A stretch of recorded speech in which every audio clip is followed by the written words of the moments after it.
Good evening and welcome to Pakistan Today news from our London studio. I'm Chris Taylor. We begin tonight with rapidly escalating tensions in the Middle East, where President Donald Trump has claimed very good progress in talks with Tehran, even suggesting a possible pause in strikes on Iran's energy infrastructure. However, Iranian officials have firmly rejected any suggestion of negotiations, dismissing the claims as fake news. On the ground, the situation is deteriorating further as Iran launched a fresh wave of missile strikes targeting Tel Aviv today. Several injuries have been reported, and hopes for any near-term ceasefire are fading fast as both sides continue military escalation. Turning now to Eastern Europe, where Russia has launched what is being described as its largest aerial assault in weeks. Nearly 400 drones and around 30 missiles were fired at civilian infrastructure across Ukraine. Ukrainian authorities confirm at least 4 people have been killed in the attacks. Military leadership in Kyiv says the strikes appear to mark the beginning of a long-anticipated spring ground offensive. General Oleksandr Syrsky reports fierce fighting along the entire 1,250-kilometer front line as Russian forces attempt to break through Ukrainian defensive positions.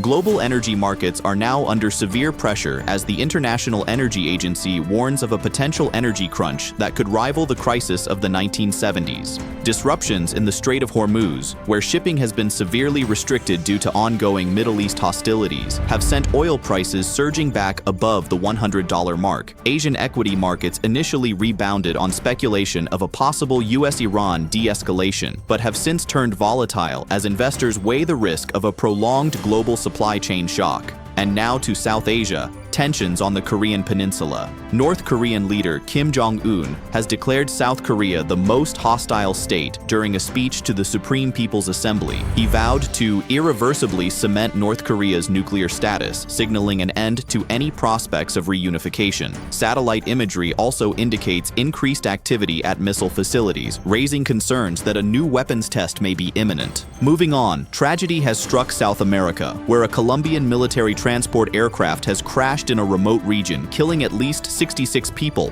Rescue teams are struggling to reach the site due to difficult terrain, complicating recovery operations. The Colombian government has declared a national period of mourning as aviation experts begin investigating whether mechanical failure or severe weather conditions were responsible for the crash. In a significant diplomatic development, Pakistan has emerged as a central player in efforts to mediate the US-Israel-Iran confrontation.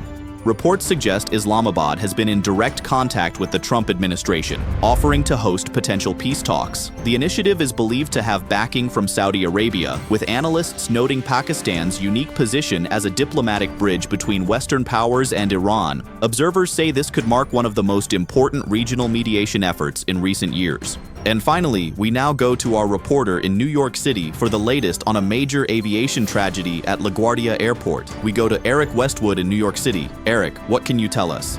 Thank you, Chris. Investigations are continuing here at LaGuardia Airport following the devastating collision between an Air Canada Express aircraft and a fire truck on the runway. The impact killed both pilots instantly and left more than 30 passengers injured, several of them critically. Witnesses described scenes of chaos as emergency crews rushed to the burning wreckage. The Federal Aviation Administration has now grounded similar ground vehicle operations at major U.S. airports pending a full safety review. Authorities are also examining whether communication failures on the runway contributed to the accident. It remains one of the most serious ground incidents at LaGuardia in recent years. Thank you, Eric, for that update. That's all for now. You're watching Pakistan Today News. I'm Chris Taylor.